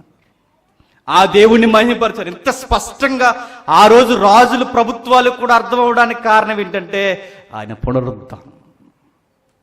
ఇందాక అన్నెత్తుకున్న సందర్భం పై భాగాలు మీరు చదువుతా, కింది భాగాల్లో ఎథెన్స్ లాంటి పట్టణాల్లో ఎలా ఒప్పుకోగలిగారు? సుప్రీంకోర్టు న్యాయవాదులు యేసుక్రీస్తుని ఎలా ఒప్పుకోగలిగారు? ఆ రోజు పౌలు మాట్లాడుతున్నప్పుడు పునరుద్ధానం అంత బలమైంది. పౌలు ప్రసంగంలో మీరు ఎక్కడైనా చూడండి, ఆయన ప్రసంగంలో రమ్యమైన పదం ఏంటో చెప్పిన ఆయన లేచాడు అంటాడు. ఇది ఎక్కడో టౌన్లో ఎక్కడో మూలన జరిగింది అనుకోకండి, టౌన్ నడిబొడ్డులో జరిగింది అంటాడు ఆయన ప్రసంగం చేస్తూ. పట్టణం నడిబొడ్డున ఆయన హేళన చేసి కొట్టి తీసుకెళ్ళి మీ పట్టణం అంతా చూస్తుండగా చంపేశారు ఆ రోజు. దీనికి మీరు సాక్షులు కదా అంటాడు ఆయన. ఆ చంపబడిన యేసే క్రీస్తుగా లేచాడు, దానికి నేను సాక్షిని అంటాడు ఆయన. పునరుద్ధానం ఆ రోజు సింహాసనాన్ని కదిపేసింది. పునరుద్ధానం ఆ రోజు రాజుల్ని మోకాలేంచేసింది. పునరుద్ధానం ప్రభుత్వాలే ప్రభు ముందు చెప్పండి స్తుతిస్తూ నిలబడిపోయాయి. నువ్వు లేస్తావు అంటున్నాడు. నెక్స్ట్, అప్పుడు అన్ని జనులు యెహోవా నామమునకు భూరాజులందరూ నీ నామమునకును భయపడుదురు, అడలిపోయారు యేసు నామానికి. ఆ రోజు ఏమైపోయారు చెప్పండి? మొదటి సంఘం సువార్త చేస్తుంటే ఆ నామమును బట్టి ఇంకెప్పుడు ఎవరితో ఏమన్నారు మాట్లాడొద్దన్నారు. ఎందుకంత భయం? ఎందుకంత భయపడిపోయారు? యేసు నామం రోజు రోజుకి విస్తరిస్తున్నప్పుడు వాళ్ళు భయపడిపోయి వారి వ్యాపారాలు తినేసేయట, దెబ్బైపోయాని బాధపడిపోయారు. యేసుక్రీస్తు నామం నిజమే చెప్తున్నానండి, తప్పక ఒప్పుకొనక మాట్లాడలేక అనాల్సిన మాట ఏంటి చెప్పనా? క్రిస్టియానిటీ మన దేశానికి రాకపోతే కొన్ని పరిస్థితులు ఇంకా మోడుబారిపోయి ఉండిపోయాయి. ఆయన నామం ఎక్కడొచ్చిందో విద్య పెరిగింది, ఆయన నామం ఎక్కడొచ్చిందో నాగరికత పెరిగింది, ఆయన నామస్మరణ ఎక్కడైతే జరిగిందో శత్రుత్వం పోయి ప్రేమ తత్వం ప్రపంచ దేశాల్లో అలుముకుంది. యేసుక్రీస్తు అడవుల్లో కూడా వెళ్ళిపోయాడు, అడవి జాతుల దగ్గరికి. ఆయన నామం కూడా అక్కడ కూడా మాటలు రానివారు మాటలు నేర్చుకుని యేసు ముందు మోకాలు వేశారు. ప్రపంచంతో సంబంధం లేని నాగరికత లేని దీవుల్లో బతుకుతున్న అండమాన దీవులు 220 దీవులు ఉంటాయి ఇసిరేసినట్టు. ఎక్కడో మూలన ఆ దీవికి మన జీవితంలో ఎప్పుడు వెళ్ళాం? నికోబార్ వెళ్ళొచ్చేమో కానీ కొన్ని దీవులు ఉన్నాయి, వెళ్ళాం. నికోబార్ అండమాన్ దీవులకి క్యాపిటల్గా ఒక దీవి ఉంటుందండి. ఆ దీవి సేమ్ వాళ్ళు చైనా జపనీస్ ఎలా ఉంటారో వాళ్ళ కలిసిపోయినట్టు ఉంటారు. వాళ్ళు సీపురకొల్లు వేసుకొని చిన్న చిన్నవి. ఒకప్పుడు వాళ్ళు మనుషులే తినేవారట, మనుషులే తినేసేవారట. అలాంటి దీవి ఈరోజు ఏంటంటే వీధికి అక్కడ చర్చ్ ఉంటుందట. వాళ్ళకి ఎవరండి అలా మారింది? దేనికి కారణం ఏంటంటే గొక్క తిప్పకుండా ప్రభుత్వాలు ఒప్పుకోవాల్సింది ఏంటని చెప్పిన యేసు నామం మృగాల్ని మనుషులుగా మార్చేసింది. ఆయన నామం ఇదిగో చెప్తున్నాడు. ఆ రోజు ఆయన యేసుక్రీస్తు వారు దేవుడు మాట్లాడుకుంటున్న మాటని పులకించిపోయి రాసిన కీర్తన 102వ కీర్తన. అంటే ఆ మాటలు మాట్లాడుతూ అంటున్నాడు, అప్పుడు అన్ని జనులు యెహోవా నామమును భూరాజులందరూ నీ మహిమను భయపడుదురు. ఆయన తన మహిమతో ప్రత్యక్షమాయను. యేసుక్రీస్తు వారు తన మహిమతో ప్రత్యక్షమాయుడు. దేవుని మహిమ ఆయన యందు ప్రత్యక్షంగా చూశారు ఆ రోజు. నెక్స్ట్ 16 నుండి ఎవరో మాట్లాడుతున్నారు. మరలా 16 నుండి ఎవరో మాట్లాడుతున్నారు చూడండి. యాలి అనగా యెహోవా సీయోనును కట్టుకొని ఉన్నాడు, ఆయన తన మహిమతో ప్రత్యక్షమైన. మరలా మూడో వ్యక్తి ఎవరో వచ్చారు చూడండి. వచ్చాడని ఎలా చెప్పగలమంటే వచనాలను బట్టి కాదు, వచనాలు తర్వాత వచ్చాయి. నేను అదే చెప్పే చరిత్ర. వచనాలు నెంబర్స్ అంటే నెంబర్స్ ఉన్నాయిగా, వచనాలు అంటే వచనాలు అనుకోకండి, నెంబర్స్ ఉన్నాయిగా సైడ్ని. ఆ నెంబర్ల తర్వాత బైబిల్ పండితులు విడదీశారు, అధ్యాయాలు విడదీశారు. ఒకప్పుడు ఒక పేరాల ఒక ఉత్తరంలా ఉండేది, దాన్ని విడదీసి మీరు మాట్లాడగలిగితే చెప్తున్నాడు ఆ 16 వచనంలో, ఏల అనగా యెహోవా సీయోను కట్టుకున్నాడు. ఎప్పటి వరకు సంభాషణ? యేసుక్రీస్తు వారి విజ్ఞాపన, దేవుని యొక్క సమాధానం. ఇప్పుడు మూడో వ్యక్తి ఏవో సమకాలీన పరిస్థితులు మనసులో పెట్టుకుని మాట్లాడుతున్నాడు. భవిష్యత్ తరాలకు కూడా ఏదో చెప్పాలనుకుంటున్నాడు. ఎవరు? ఆ రైటరే. ఏమంటున్నాడు? యాలే అనగా యెహోవా సీయోనును కట్టి ఉన్నాడు, ఆయన తన మహిమతో ప్రత్యక్షమాయను. ఆయన దిక్కులేని దరిద్రుల ప్రార్థన నిరాకరింపక వారి ప్రార్థన వైపు తిరిగి ఉన్నాడు. యెహోవాను సేవించుటకై జనములను రాజ్యములను కూర్చబడినప్పుడు మనుషులు సీయోనులో యెహోవా నామఘనతను, యెరూషలేములో ఆయన స్తోత్రములు ప్రకటించెదరు. ఏదో మాట సమకాలీన పరిస్థితులు కూడా చూపిస్తున్నట్టు రైటర్ ఏమంటున్నాడు చూడండి. యెహోవా సీయోను పట్టణమును కట్టి ఉన్నాడు. భౌగోళికంగా ఆ రోజు సీయోను పట్టణం కుప్పకూలిపోయింది. ఎందుకు? రాజ్యాలు ఏం చేశాయి? దండయాత్రలు చేసి దోసుకెళ్ళిపోయాయి. ఆ తర్వాత అంటున్నాడు, ఆయన తన మహిమతో ప్రత్యక్షమాయను, ఆయన దిక్కులేని దరిద్రుల ప్రార్థన నిరాకరింపక వారి ప్రార్థన వైపు తిరిగి ఉన్నాడు. మనం చేసే బుద్ధిహీనమైన పని ఏంటి చెప్పనా? మనకి ఏదైనా ప్రాబ్లం వస్తే చెప్పండి, మనకి ఏదైనా ప్రాబ్లం వచ్చిందనుకోండి, రికమెండేషన్ వైపుకి వెళ్ళిపోతాం మనం. క్రైస్తవులుగా మనం చేసే బుద్ధి లేని పని ఏంటంటే ఏదో ఒక అధికారాన్ని ఉపయోగించుకుని నా కష్టం నుంచి బయటపడాలనుకుంటాం. కానీ బుద్ధిమంతుడు చేసే పని ఏంటో చెప్పనా, నిరాకారుడిగా ఒంటరిగా ఉండిపోతే నాకు సపోర్ట్ వచ్చేది ఎవరు చెప్పండి? దేవుడు. ఒక ఆయన ఇలా అంటున్నాడు, రాజకీయ నాయకులు మాకు తెలుసు, లాయర్లు మాకు తెలుసు, రకరకాల మనుషులు మా వెనకున్నారు అంటున్నారు. నీ ముఖానికి దేవుడు ఉన్నాడు అన్న మాట నోటంటే రాదు. ఇక దేవుడు ఉన్నాడన్న ధైర్యం నాకు ఎప్పుడు వస్తుందంటే నేను ఎవరి మీద ఆనుకోలేనప్పుడు. నాకు గమ్మత్తైన మాట ఏంటో చెప్పినా, చాలా కాలం అర్థం కానిది ఈ మధ్య బాగా అర్థమవుతున్నమాట. ఎబ్రీ పత్రికలో యేసుక్రీస్తు వారిని గూర్చి రచయిత అంటాడు, శ్రమల వలన ఆయన మరింత విధేయత నేర్చుకుని. ఎట్లా అబ్బా, ఆయనకి విధేయత లేకపోవడం ఏంటి? విధేయత ఎవరు నేర్చుకోవాలి? విధేయత లేని వాళ్ళు నేర్చుకోవాలి. శ్రమలో ఆయనకి విధేయత లేదని కాదు కదా, మరి ఆయన విధేయత నేర్చుకోవడం ఏంటంటే అందులోకి వెళ్తేనే అర్థమవుద్ది. అంతే. ఇక శ్రమల వలన విధేయత దేవుని దగ్గరికి.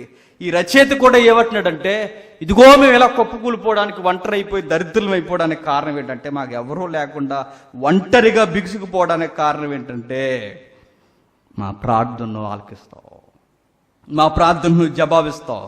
యెహోవాను సేవించుటకే జనములు రాజ్యములను కూర్చబడినప్పుడు మనుషులు సియోనులో యెహోవా నామగణతను, యెరూషలేములో ఆయన స్తోత్రమును ప్రకటించినట్లు చెరసాల్లో ఉన్న వారి మూలుగును వినుటకును, సావునకు విధింపబడిన వారిని విడిపించుటకు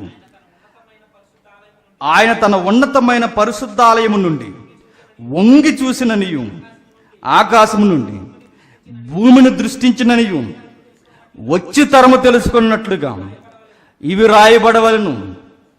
సృజింపబడబోవు జనము యెహోవాను స్తుతించును. ఏదో డెప్త్ వర్డింగ్ ఉంది ఇక్కడ చూడండి, ఏదో లోతైన భావజాలం ముందు చూడండి. ఇక్కడ బాగా వినాలి. ఏమంటున్నాడు? చెరసాల్లో ఉన్న వారి మూలుగులు వినుటకు. రచయితకప్పుడు చెరసాల్లో ఉన్నవారు ఎవరంటే సమకాలీన ప్రజలు, సమకాలీన వ్యక్తులు, సమకాలీన మనుషులు. ఇంకా ఏం జరుగుతుంది? వారి స్వజనులందరూ చెరసాలకు వెళ్ళిపోయారు. ఆ రోజు తీసుకెళ్ళి పట్టి బంధించేశారు. ఆ రోజు అంటున్నాడు, వాళ్ళకి ఆయనకు అప్లై అయ్యే కీర్తన ఇప్పుడు మనకు అప్లై అయ్యేదో చెప్తున్నాడు చూడండి. ఇది అభిషక్తిని కీర్తన అయితే ఇప్పుడు నాకు ఎలా అప్లై అవుద్దంటే, చెరసాల్లో ఉన్న వారి మూలుగులో నేను వింటున్నా.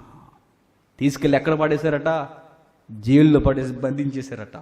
చావునకు విధింపబడిన వారిని విడిపించుటకు ఆయన తన ఉన్నతమైన ఆలయము నుండి వంగి చూసెను. గమ్మత్తు ఏంటి చెప్పనా, బైబిల్లో ఎవరు అరెస్ట్ చేయబడినా చూడండి, మనుషులు అరెస్ట్ చేశారు మనుషుల్ని, కానీ దేవుడు మాత్రం వారి చేయి వదలలేదు. యోసేపుని గురించి మీరు చదువుకుని ఇంటికి వెళ్ళిన తర్వాత లేనిపోయిన రేప్ కేసు ఎట్లు ఆనట్టేసారు. సరే, జరిగింది జరిగిపోయింది, వదిలేసండి.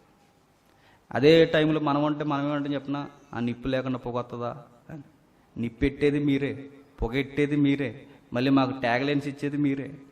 ఆ రోజు యోసేపుని తీసుకెళ్ళి జైల్లో పడేసినప్పుడు ఒక మాట ఉంటుందండి అక్కడ, ఆయన ఖైదీల మధ్య నివసించుచుంటాడు, ఆయనను యెహోవా హస్తము ఆయనకి దూరం కాలేదట. వరవా ఇక్కడ కూడా ఏదో కనబడుతుంది చూడండి. చెరసాల్లో ఉండి మూలుగుతున్న వారికి, బంధింపబడి అన్ని విధాలుగా ఏదో ఒకటి, మీ కష్టాల్లో బంధింపబడిపోయారు, ఇబ్బందుల్లో బంధింపబడిపోయారు, ఎక్కడో దిక్కున మీరు బంధింపబడిపోతే మీ యొక్క మొరణ వినడానికంట ఆయన ఆకాశం నుండి ఏం చేస్తాడట? తొంగి చూస్తాడట, వంగి చూస్తాడట. దిక్కులేని వారికి, అమాయకులకి ఎవరు తోడయ్యా అంటే దేవుడే, దేవుడే, దేవుడే, దేవుడే.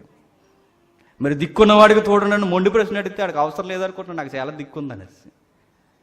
అందుకే దిక్కు లేని వారికి ఆయన ఎక్కువ బాగా అర్థమవుతాడు. ఆయన ఒంటరి అయిపోయిన వారికి, చెరసాల్లో ఉన్న వారి మూలుగులు వినుటకు ఏదో చెబుతూ వచ్చి తరము తెలుసుకున్నట్లు ఇది రాయబడ. వచ్చు తరం అంటే రచయిత తేల్చేసిన మాట ఏంటంటే, ఇది ఇప్పుడు మాత్రం ఆగిపోకండి, రాబోతున్న నెక్స్ట్ జనరేషన్ ఇది గుర్తుపెట్టుకోవాలంటున్నాడు. ఆ సీన్లో మీరు నిలబడితే అది క్రీస్తు పూర్వం అయితే, అది 1000 ఏళ్ళు అయితే, రాబోతున్న తరాలు తెలుసుకోవాల్సింది ఒకటి ఉంది. అందుకే దీన్ని నేను భద్రం చేస్తున్నాను, రాస్తున్నాను అన్నాడు. ఎవరా తరం? అంటే మేం కదా అని ఒకవేళ ఆయన అనుకుంటే, గుర్తుపెట్టుకున్న ఆ రచయిత అనుకుంటే, ఎవరు ఎవరు ఎవరు ఆయన స్తుతించేది? శరసాల నుండి బయటకు వచ్చి ఎవరు ఆ బందికాల నుండి బయటకు వచ్చి స్తుతించేది? ఎవరంటే ఆ రోజు అంటున్నాడు, ఈ అన్ని జనాంగం ఇశ్రాయేల్ కాదట. మరెవరట? సృజింపబడబోవు జనము యెహోవాను స్తుతించును. సృజింపబడబో జనం అంటే, సృజింపబడబో జనం అంటే ఉన్నోళ్ళు కాదు, మరెవరు? ఎవరో రాబోతున్నారు. దేవుని చేత సృజింపబడిన జనం. క్రొత్త నిబంధన కొలతలో ఎవరు? సంఘం. క్రీస్తు రక్తము చేత వచ్చిన సంఘం. యోహాను సువార్త 1వ అధ్యాయంలో మీకు గుర్తుందో లేదో, వీరు రక్తం వల్లనైనను మనుష్య ఇచ్చల వలనైనను పుట్టినవారు కారు. ఎవరు వారు? క్రైస్తవులు. ఆయన్ని మాత్రమే నమ్ముకున్నవారు. ఇది సృజింపబడబో జనం. ఎలా సృజింపబడ్డారు? నా పాపాలకి మూల్యంగా ఆయన మూల్యం చెల్లిస్తే, నాకు బదులుగా ఆయన చనిపోతే, ఆయన రక్తం నుండి నేను సృజింపబడ్డాను. నా తల్లిదండ్రుల రక్తం వల్ల నేను పుట్టాను కాదు, ఆయన రక్తము చేత నేను విమోచింపబడ్డాను. నాకు ప్రత్యేకమైన ఒక రాజ్యం అంటాడు క్రైస్తవుడు. వాళ్ళు ఏం చేస్తారంటే యెహోవాను స్తుతిస్తారు. ముగించే ముందు ఈ కీర్తన సమాప్తి చేస్తాక ఆ కీర్తనకారుడు అంటాడు ఏమనంటే, నేను ప్రయాణము చేయుచుండగా ఆయన నా బలము కృంగు చేసిన. మరలా ఎవరో వచ్చారు తెర మీదకి. ఎవరు వచ్చారంటే వెనకాల కాదు, ఇక్కడ కీర్తనలో ఏదో జరుగుతుంది చూడండి. ఇప్పటి వరకు కీర్తనకారుడు ఏమన్నాడంటే శరసాల్లో ఉన్నవారికి. ఇప్పుడు దీన్ని అప్లై చేద్దాం. ఇదే మాట ఎక్కడో చదివిన వారికి జ్ఞాపకం రావాలి. ఎక్కడో చదవడం ఏంటన్నా, అసలు మేము బైబిలే చదవం అనుకుంటారు మీరు. బైబిల్ చదివిన వారికి గుర్తొస్తుంది. ఈ మాట ప్రభు అన్నాడు ఎక్కడ? లూకా 4వ అధ్యాయం, లూకా సువార్త 4వ అధ్యాయం, లూకా సువార్త 4వ అధ్యాయం 16వ వచనం. ఆయన తాను పెరిగిన నజరేతునకు వచ్చిన విశ్రాంతి దినమందు సమాజ మందిరములోనికి వెళ్ళి చదువుటకై నిలుచుండగా ప్రవక్త అయిన యెషయా గ్రంథం ఆయన చేతికి ఇవ్వబడింది.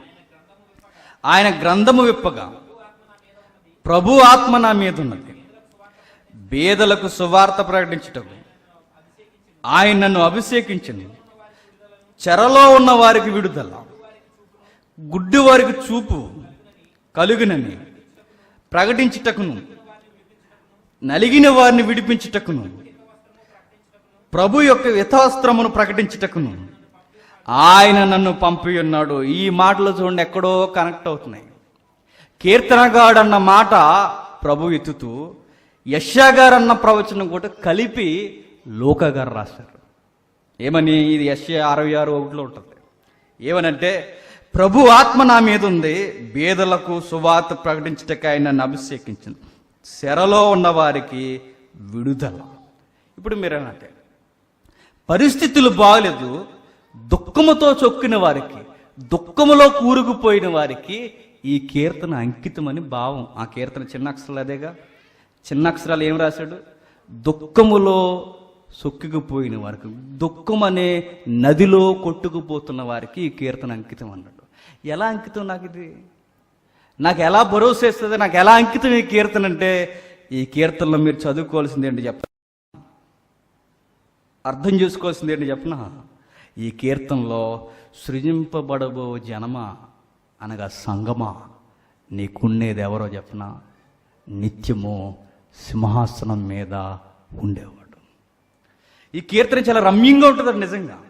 సృజింపబడబో జనానికి కష్టాల కన్నీళ్ళ మధ్య వాళ్ళకున్న హోప్ ఏంటి చెప్పండి? నేను నమ్ముకున్న దేవుడు సజీవుడు. ఈ కీర్తన మీరు మరలా తిరగేసి చదువుకోవాల్సింది ఏంటంటే, ఇప్పుడు నాకు ఈ కీర్తన అప్లై చేసుకుంటే నా దినములు తరిగిపోవచ్చున్నది, కానీ నేను నమ్ముకున్న ప్రభు మాత్రం నిత్యం ఉంటాడు. నా జీవితం, నా హృదయం అంటుకుపోతుంది. నన్ను అర్థం చేసుకునే వాళ్ళు ఎవరు లేరు, కానీ ఒక్క హృదయం ఉంది, ఆ హృదయం నేను అర్థం చేసుకుంటుంది. ఈ కీర్తన ఎక్కడ ల్యాండ్ అవుతుందంటే మీరు గుర్తుపెట్టుకోండి, అభిషక్తుల దగ్గరికి వెళ్ళిపోతుంది ఈ కీర్తన. అంటే నేను నిత్యం ఉండని మనిషిని, కానీ నిత్యం ఉండేవాడు ఒకడు ఉన్నారు. ఎవరు? యేసుక్రీస్తు.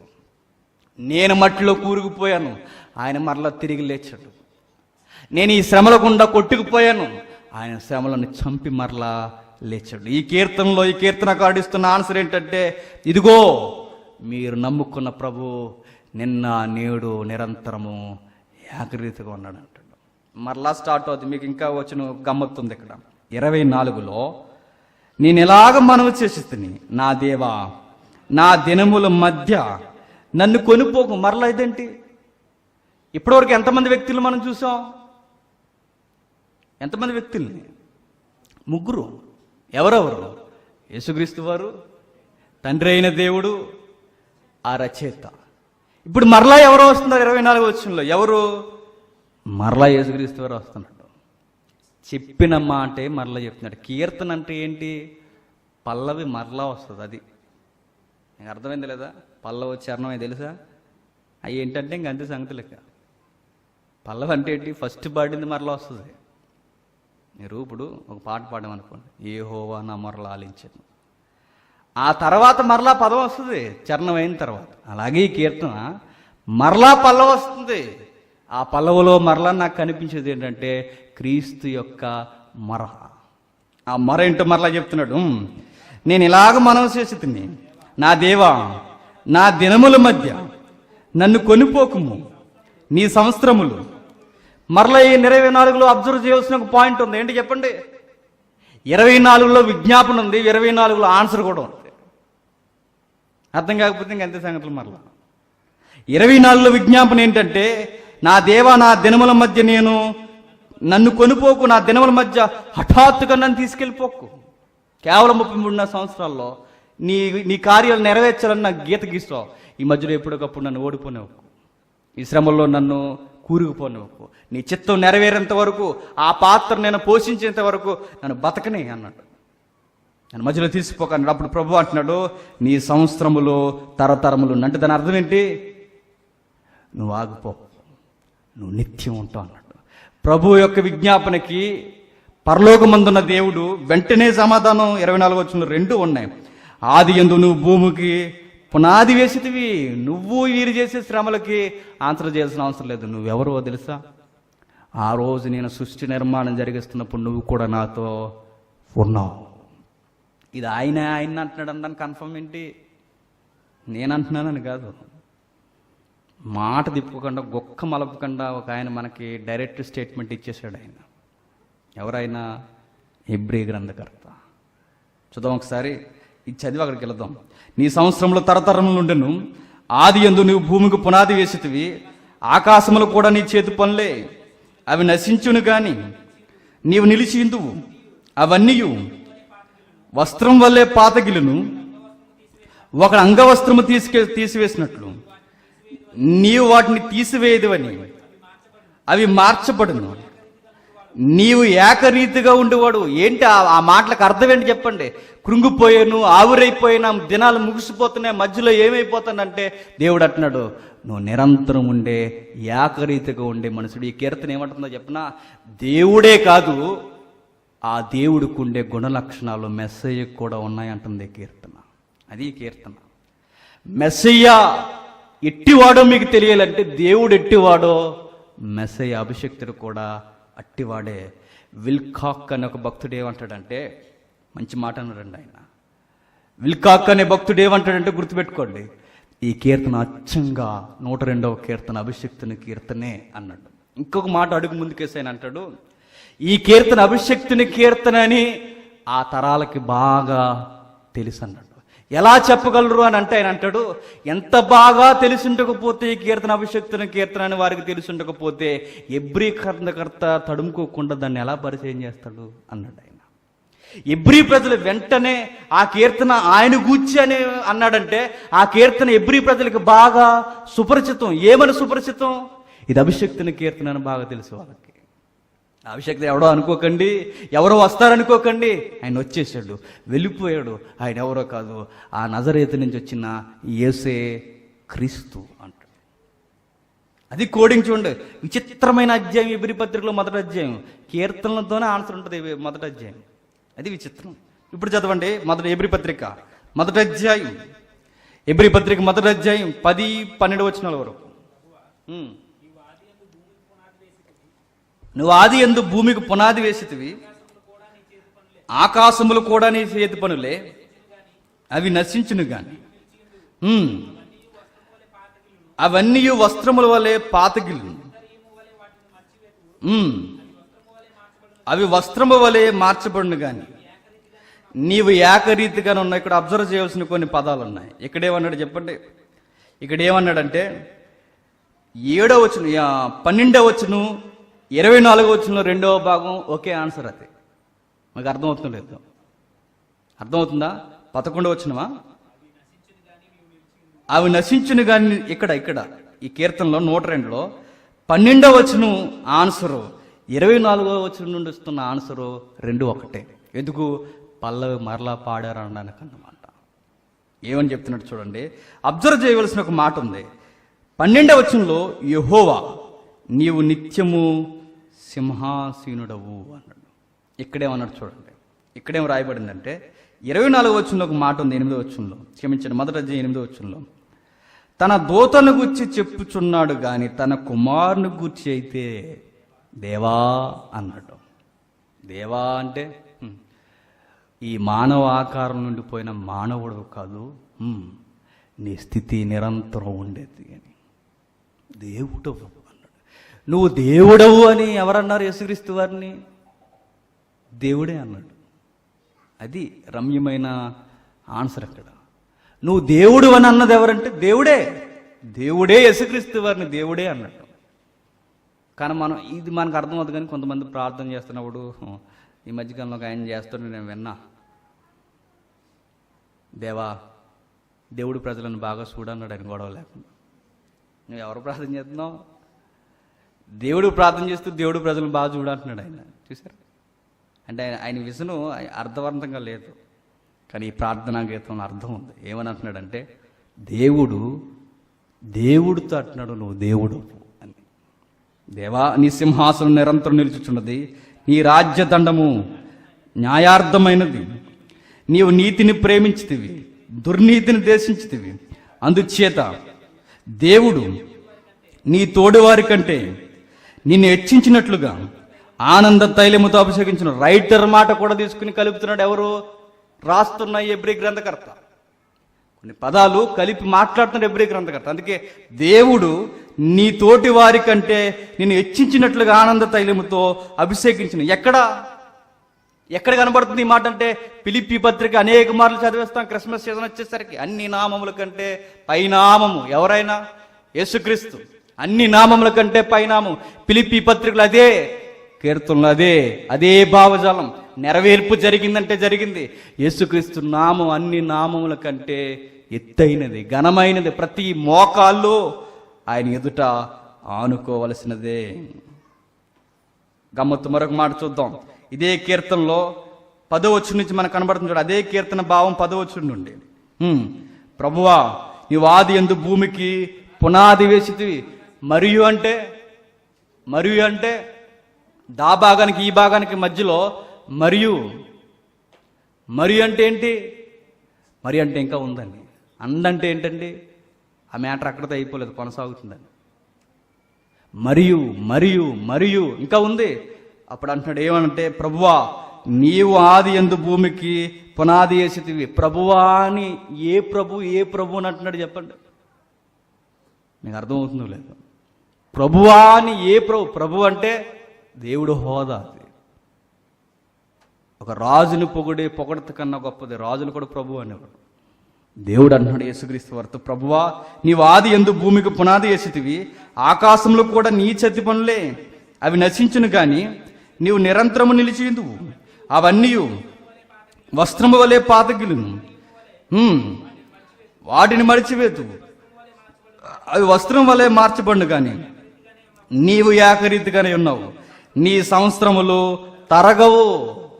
ఒకవేళ బాగా వినండి, ఇప్పుడు ప్రశ్న రావచ్చు, ఈ కీర్తనలో లేదు యేసుక్రీస్తు వారికి కాదు సమాధానం ఇచ్చేది, ఆ రైటర్కే దేవుడు సమాధానం ఇస్తున్నాడంటే ఈ రైటర్ ఆకాశాన్ని వస్త్రంగా మలవగలడా చెప్పండి? మలవలేడు. అంత మానవుడు శక్తిమంతుడా చెప్పండి? లేడు. సూర్యచంద్ర నక్షత్రం ఉన్నప్పుడు నిర్మింపబడుతున్నప్పుడు మానవుడు అప్పుడు ఉన్నాడో చెప్పండి? లేడు. యోబు కూడా లేడు. యోబు ఉన్నాడు అనుకుంటారు. ఎవ్వరు లేరు. యోబు ఉన్నాడని కాదు దాని అర్థం. ఎద్దేవు చేస్తున్నాడు, ఎటకారం చేస్తున్నాడు దేవుడు. ఈ మధ్య నీకు చాలా క్వశ్చన్స్ ఎక్కువయ్యాయి. నేను క్వశ్చన్ అడుగుతాను, యోబు చెప్పన్నాడు. ఏంటి? భూమికి పునాది వేసినప్పుడు నువ్వు ఉంటివా, నువ్వు అప్పుడు పుట్టుతువులే అన్నాడంటే నీకు అంత సీన్ లేదని దాని అర్థం. పుట్టాడంటే పుట్టాడని కాదు. కొన్నిసార్లు మన మాటలో కొంతమంది తెలివైన వారు మాట్లాడుతున్న వరకు అర్థం. మా తీరిగ్గా కూర్చొని భోజనం చేసాక మడతమంతమే పడుకుని వెనకాల కూర్చుని అలా ఆలోచిస్తాం, ఆహా ఈ మాట అందుకన్నాడా అని. అప్పుడు అర్థం అవుతుంది. తెంగరోలే ఏం చేస్తారు, అన్నీ అనేస్తాం. మనం మళ్ళాటి బ్యాచ్ తెలిసిపోయి ఓపెన్ అయిపోయి గొడవలు అయిపోయి రెక్కేసుకుంటాం. కానీ తెలివైనడు వేయాల్సిన దగ్గర వేస్తాడు. అదే పెద్ద పాఠం అయిపోతుంది దానికి. దేవుడు కూడా ఏమన్నాడంటే నువ్వున్నావని ఆ రోజు మనిషిని అండు. ఎందుకంటే మనిషి అప్పటికి లేడు. మరి సూర్యచంద్ర నక్షత్రాల విశ్వం నిర్మింపబడుతున్నప్పుడు దేవుడితో పాటు ఉన్నది ఎవరు? యేసుక్రీస్తు. అందుకంటున్నాడు వస్త్రములా మలిసేయగలవు, తీసి అవతల పాడేయగలవు, తీసి గిరేసేయగలవు అన్నింటినీ. అంత గొప్ప శక్తిమంతుడివి. ఈ మానవ ఆకారంలో ఈ 33.5 సంవత్సరాలు ఈ శిలువ బలి యాగం ఇది ఏ పాటిది? దేవుడు కుమారుణ్ణి మహిమపరుస్తున్నాడు. మహిమపరచడం అంటే మళ్ళీ మీకు డౌట్ రావచ్చు, నువ్వు దేవుడువా అని ఆయన చెప్తే కానీ ఆయన దేవుడు అని ఆయన తెలియట్లేదా అనుకోవచ్చు. మీకు ప్రశ్న, అదే సమాధానం కూడా. దేవుడు యేసుక్రీస్తుని దేవుడిని చేస్తే దేవుడు అవలా? మీకు అర్థమైందో లేదు? దేవుడు యేసుక్రీస్తు వారిని దేవుడు చేస్తే దేవుడు అవలా? ఆయన దేవుడు గనక దేవుడే అన్నాడు. ఆయన దేవుడు గనక దేవుడే. ఆ స్థితిని మరింత మహిమార్థముగా దేవుడు మానవ ఆకారంలో ఉన్న కుమారుడైన దేవునికి మరింత మహిమ తెచ్చేలా మాట్లాడుతున్నాడు. అది ఆ కీర్తన. ఈ కీర్తన ముగిస్తూ ఏమంటున్నాడు చూడండి. కొన్ని పదాలు ఉన్నాయి ఇక్కడ. ఏమనంటే ఆ పదాలు ముగించుకుందాం. ఆ పదాలు నేను చదువుతాను చూడండి. నీ సంవత్సరంలో అంతము లేదు. ఏమంటున్నాడు? నీవు ఏకరీతిగా ఉన్నావు, నీ సంవత్సరంలో ఒక అంతము లేదు. ఈ వచనాల్లో ఒక పదం ఉంది, నువ్వు నిత్యము ఉండేవాడు, నీ సింహాసనం నిరంతరం ఉంటుంది, నువ్వు నాశనం కానివాడు. ఈ పదాలన్నీ దేనికి వర్తిస్తుంది చెప్పండి? దైవానికి. అంటే ఈ కీర్తన నాకు ఏమి నేర్పిస్తుందంటే అభిషక్తుడు నిత్యము ఉంటాడు. ఇప్పుడు క్రైస్తవ్యానికి విజన్ ఏంటంటే నేను నమ్ముకున్న ప్రభు నిత్యం ఉంటాడు, అందుకే నాకు భయము లేదు. మనుషుడిగా నేను నిత్యం ఉండను. ఈ కీర్తన మనం అప్లై చేసుకుందాం. మనుషుడిగా నేను నిత్యం ఉండను. నా దుఃఖము నన్ను తినేసి ఇక్కడ ఆవిరి చేసేచ్చు, కానీ నేను నమ్ముకున్న ఆ సేవియర్ మాత్రం నిత్యం ఉంటాడు. ఆ సేవియర్ నాకు చెప్తున్నది ఏంటంటే నా యందు మృతి పొందినవాడు మరలా తిరిగి లేచు. ఇది కదా మన దర్శనం. ఆవిరైపోయే జీవితాలు మనవి, నిత్యం ఉండిపోయే జీవితం ఆయనది. మనం ఈరోజు ఒకలా ఉంటాం, రేపు ఒకలా ఉంటాం, ఎల్లుండి ఒకలా ఉంటాం. కానీ దేవుడు నిన్న నేడు నిరంతరం ఒక్కలాగుంటాడు. అలా అంటే ఆయన్ని అనుకుంటే దుఃఖములో సొక్కిపోతున్న నీకు భయమేలా ఉంది కీర్తన. దుఃఖంలో కూరుకుపోతున్న నీకు దేనికి భయం? ఆయన నిరంతరం ఉండేవాడు, నువ్వు కొంతకాలం ఉండేవాడివి. ఆయన ఆవిరైపోయే జీవితం మనది, ఆయన నిత్యం ఉండే జీవితం ఆయనది. దుఃఖ దినాలు మనవి. మనకన్నా ముందుగా దుఃఖ దినాల్లో నడిచి లేచి నిలబడిన ఆయన మనకు తోడుంటే మనకు భయమేలా అన్నాడు. మిమ్మల్ని పట్టించుకోకపోయినా బాగానండి, మనల్ని పట్టించుకునే వరకు ఈ లోకంలో ఎవరు లేకపోవచ్చు, కానీ మనం పట్టించుకునేవాడు ఒక ఆయన ఉన్నాడు.